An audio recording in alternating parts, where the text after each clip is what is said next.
Hello, boys and girls. Welcome back to At Home Learning, Kindergarten Grade 1 style. Chris Saunders, Best School with Mrs. McCullough. We're going to read a book today called Grandpa Dan's Toboggan Ride. And you may have read it before because it's really good. So I bet you might have read it before. So here we have Grandpa Dan. These are two characters. And we've got this little person here going for a toboggan ride. What do you think Grandpa's feeling? What do you think this little one's feeling? Their faces look very different, don't they? There's a little one here along for the ride. Doing the camera work today is Peyton McCullough. Thank you, Peyton. Grandpa Dan's Toboggan Ride. I've had this book for a long time because that was my name before I got married. So I know I've had it for like at least 20 years. All right. So the afternoon was crisp and quiet. Nikki pulled her long toboggan to the top of the hill where Grandpa Dan was standing, tapping his boot in the snow. "Come along," he frowned. "I'm chilled to the bone. Fiddlesticks to the snow." "Please, Grandpa Dan, just one more ride," pleaded Nikki. "Oh, fiddlesticks," sniffed Grandpa Dan. "Nasty weather." "Will you push me, please?" Nikki begged. "Phooey, this is the last one then." Grandpa Dan leaned over to give Nikki a tiny push on her long toboggan. As he bent over, he stepped on his extra long scarf, and his foot slipped. Bump, oomph, crash. What a funny word, oomph. It's fun to just sound out some of these words. It's not even a real word. I just know what it means by the sound it makes. Oomph. We call that onomatopoeia, when the word's meaning is just its sound. Well, Grandpa Dan landed on the back of the long toboggan with Nikki on his lap. "Yahoo!" yelled Nikki. Here we go. We call this the magic page in my house because this page matches the page at the beginning of the story, doesn't it? There's our magic page. Yahoo! Nikki sounds very excited. "Good grief!" gasped Grandpa Dan. "How do you steer this thing?" Down the hill they went, gathering speed with Grandpa Dan's extra long scarf flapping in the wind. "Yahoo!" Nikki yelled again. They reached the bottom of the hill, and the toboggan swerved left. "Whoa!" sputtered Grandpa Dan from behind his extra long scarf. "I can't see a thing!" Bump, oomph, crash. There we go again with the bump, oomph, crash. The baker, crossing the street, landed on top of Grandpa Dan and Nikki. Where do you think the baker is? Which one do you think is the baker? What do you think? Do you think this is the baker here with the hairnet? Here we go. Let's see what happens next. "What on earth are you doing, Dan?" asked the baker. "Trying to steer this confounded contraption. Move your head. I can't see a thing." I love these big words. Confounded contraption. This is the contraption. A contraption is just a fancy word for a neat thing. Along the street zoomed Grandpa Dan, Nikki, and the baker, all on the long toboggan. And I have a toboggan just like this. It was mine when I was a little girl, and we're still using that toboggan. Bump, oomph, crash. The barber, locking up his shop, landed on top of the baker. Can you tell which one do you think is the barber? This looks like who? Grandpa Dan. Who's this character? And who was this one? What do you think, Peyton? Who was that one? The baker. The baker. And this must be the barber. And everybody's watching as they go flying by. Quite a sight to see, careening down here. "Heavens! Find your own spot," said the baker. "Quiet down up there, I can't see a thing," yelled Grandpa Dan. Along the street and into the park went Grandpa Dan, Nikki, the baker, and the Barber.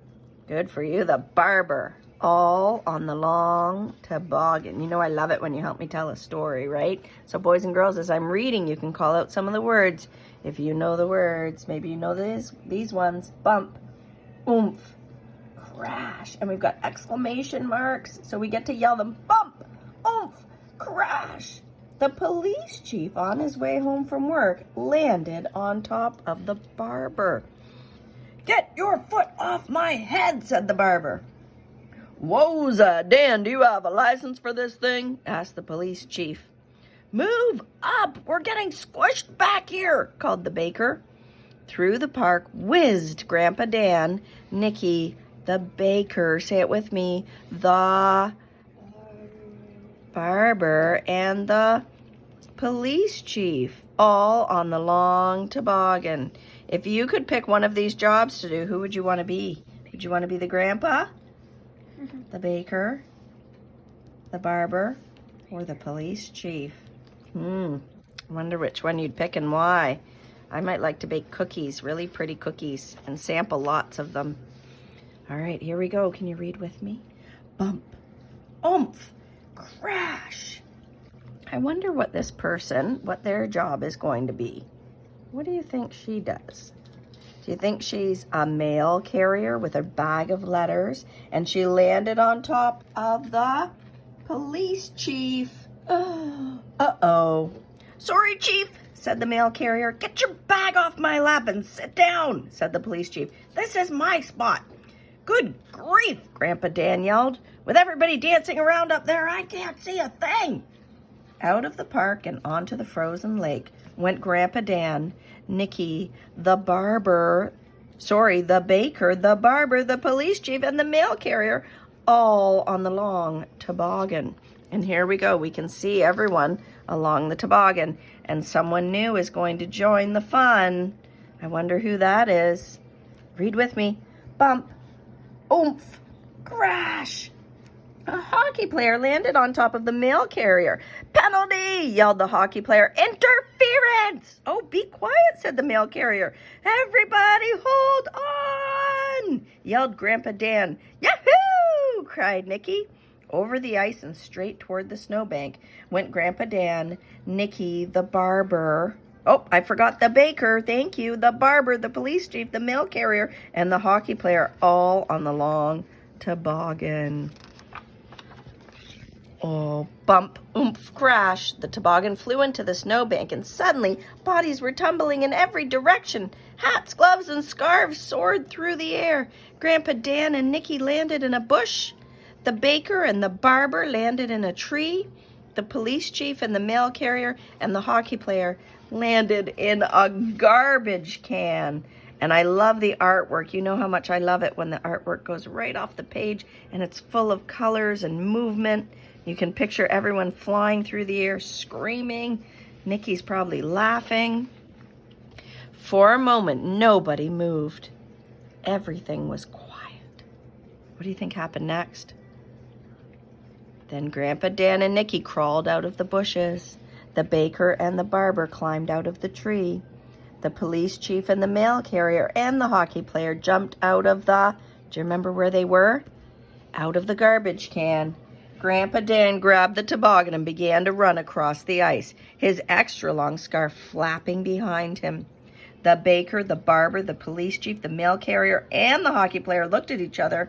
Then they started running too. "Wait, Grandpa Dan, where are you going?" yelled Nicky. "If we hurry," he called back, "we can get in one more run before dark." And look at his face now. Good for Grandpa Dan. He was having such a good time. It's a great story. I love some of the nice, big, juicy, interesting words, and I like that you can join in and repeat some of the parts of the story. So watch that one over and over again and get your toboggan out and go for a ride. See if you can talk someone in your family into going out along with you. See how many people you can get on your toboggan. Thank you so much for joining me for my reading. Peyton's behind the camera. Thank you very much, Peyton. Have a good day, everyone. Bye-bye.